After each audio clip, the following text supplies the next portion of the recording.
It's fantastic. It's wonderful. Here's a meme about it. Party. We love those quippy one-liners that make some people feel good about themselves and make us go viral while stunting any real progress from those pesky naysayers we don't like. I'm speaking. We're the Democratic Party. We sprinted to the right to try to get those people who would never vote for us and absolutely lost. We're the Democratic Party. We currently hold the record for the most deportations, and we consistently vote against migrant communities, and we are not afraid to brag about that. We're the Democratic Party. We funded a genocide. We're the Democratic Party. We marked any emails about Gaza during our presidential campaign as no response, so they would be exempt from any outreach or engagement from us. We're the Democratic Party. We pushed an internal memo to get Biden to say that COVID was no longer a threat to score political points, completely rejecting any science and getting you to take your mask off, further driving a wedge between disabled and immunocompromised people and everyone else, also while doing nothing about long COVID and being extremely unclear about the status that we're in this pandemic. If we could just have that line start at like 2100 and not 0, I think that would really help us. No, they're not gonna look into what manufacturing consent means. They don't ask questions of us. We're the Democratic Party. All that considered, we push for mask bans alongside our Republican friends. We're the Democratic Party. We will always... Okay, to be fair, masks, scary. Yeah, if you wear a mask, especially if you're at a protest, then it's much harder for the surveillance apparatus to log your identification. Sorry. Oh, are you sick? Are you sick in public and you wanted to be a nice person? You wanted to be a thoughtful individual? You. Except also, when push comes to shove, when there is like wildfires, for example, taking place, then we'll actually go back to the exact same groups to be like, hey, we really need masks right now. Can you guys give us some of your masks? It turns out masks are not a face diaper. The problem here will always be that we have high standards for the Democratic Party. We want them to do good all the time versus the Republican Party, who voters have no standards and vote to make neighbors' lives worse instead of better. No, that's not true. And I'll explain why. I get what you're saying. In terms of the Republican agenda, their agenda is death and destruction, which is easier to do. It's easier to break things than it is to build things. Except that didn't used to be the case. Okay? Post FDR, it was actually much harder to untangle the federal government. It was much harder to advocate for austerity. That is the last 40 years of neoliberalism that has made it so that starving the beast is actually the norm, and people have no expectations from their government, and that Democrats are not expected to actually beef up the federal government in any way, shape, or form. That's like we're inherently antagonistic towards those sorts of initiatives. That wasn't always the case, though. That was not always the case. There was a time when, the government used to do things and people used to like that the government used to do things. There was a time when we took advantage of the social safety nets, at least to the degree in which it existed, when living standards were better. Like, do I believe that the Republicans have an easier go at it than the Democrats do, given the standards and the expectations from the broader American population? Absolutely. The problem is Democrats don't even actually push for any of those things. Anyway, here is the conversation that took place from someone that was there at that meeting, trying to figure out how much I can say without doxing myself. But long story short, there was a meeting/protest today where over 100 community leaders and advocates met with Schumer, among others. And it went horribly wrong because he basically admitted that they never thought about how to fight back. Everyone was mad as hell and demanding Dems do more. At one point, he basically laughs at my mom and smugly tells her that if she wants the community to be helped, then she needs to run for a position and help her community. And then my mom had to sternly remind him that she did. And she ran for her position and she won, which is why she's there with the rest of the advocates and leaders, because they're doing their jobs and the top Democrats aren't doing theirs. Super awkward. Remember, the entire dynamic of this meeting that took place yesterday was specifically for community organizers, activists, people that actually work within the Democratic Party, but like are directly door knockers and like the voice of the Democratic Party, the outreach operation of the Democratic Party, were going back to their elected representatives and going, guys, things are going crazy. Okay. Things are blowing up. And if your expectation is that you just sit by and wait for the Republicans to perish due to their incompetence, like, this is not going to work. You need to help them fail. If possible, please. Can you do something, please? Can you maybe tilt the scales in our favor in any way, shape, or form?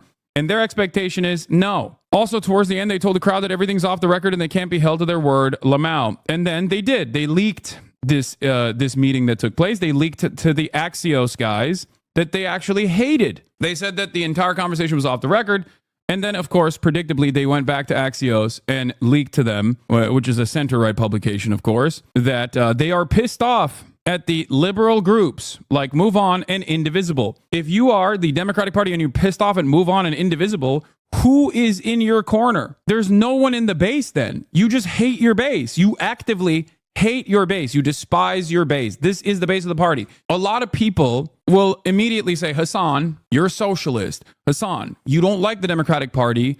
You want a proletarian revolution. Okay? Hassan, you are inherently antagonistic because you have a biased position on the genocide in Gaza, and that's why you're constantly cynically criticizing the Democratic Party. Those people don't understand that I work within the confines of the existing political structure all the time. This does not mean that I agree with everything, but I understand that if politics is the art of the possible, okay, then do something. Do something and show us what is possible, okay? Yes, it is correct. I am biased against a country that is doing genocide and a Democratic Party that allowed it to happen, okay? Having said that, however, I have maintained this position throughout the entire election cycle. If you were in here watching me cover the Democratic Party's incompetence, socialists benefiting immensely from capitalism, got it? What? Dude, I just want healthcare, man. What are you talking about, please? And it's not even just for me. Like, I'm good, all right? Like, I understand that higher degrees of socialization and a government that actually allows there to be more unionization will open up opportunities for more political mobilization down the line. That's it. That's all I'm saying. It is crazy. Do Dems even care about their voter base? No, they don't. And this is my point. Like, anyway, socialist yet tremendously beneficial. Capitalism is great for me. Yeah, okay. So what? What's the expectation? I should just shut the fuck up and just be like, no, the Democrats are doing great, guys. And I'll take it one step further. The Republicans are doing great. They're doing great for me.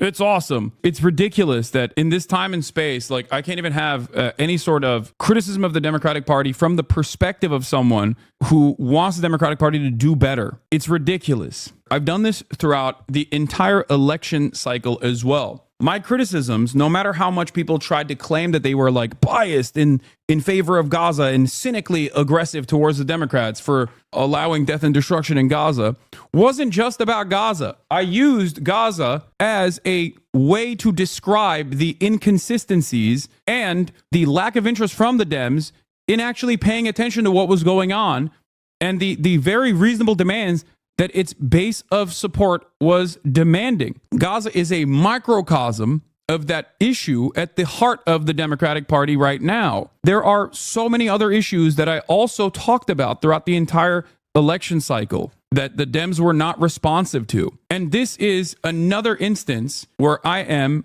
explaining to you that I'm not saying this from the perspective of someone who cynically wants to undermine the Democratic Party. There are plenty of people, many very thoughtful leftist content creators out there who I agree with almost entirely, who very actively say, no, it's done. It's over. Dems are done. Throw them in the trash. Okay? I'm not saying that. Okay? I'm still maintaining the position that, like, this is the only game in town. And if this is the only game in town, then they have to do something. And it's crazy to me that liberals still turn around and say, yeah, we are the only game in town and you should shut the f up. You know, they are actively throwing themselves in the trash by doing stuff like this. Let's take a look at this closed door meeting, though. Closed door meeting for House Democrats this week included a gripe fest directed at liberal grassroots organizations. Sources tell Axios. Members of the steering and policy committee with House Minority Leader Hakeem Jeffries in the room on Monday complained activist groups like Move On and Indivisible have facilitated thousands of phone calls to members' offices. People are pissed, the senior House Democrat who was at the meeting said, of lawmakers' reactions to the calls. The Democrat said Jeffries himself is very frustrated at the groups who are trying to stir up a more confrontational opposition to Trump. What is your job, Hakeem Jeffries? You are the House leader for the Dems. You are Nancy Pelosi's very own guy. I'm trying to figure out what leverage we actually have. What leverage do we have? They control the House, the Senate, and the presidency. It's their government. What leverage do we have? What do you mean you're very frustrated? He's like, oh man, I can't believe I had to take this meeting with these losers from and take time out of my busy schedule sucking Silicon Valley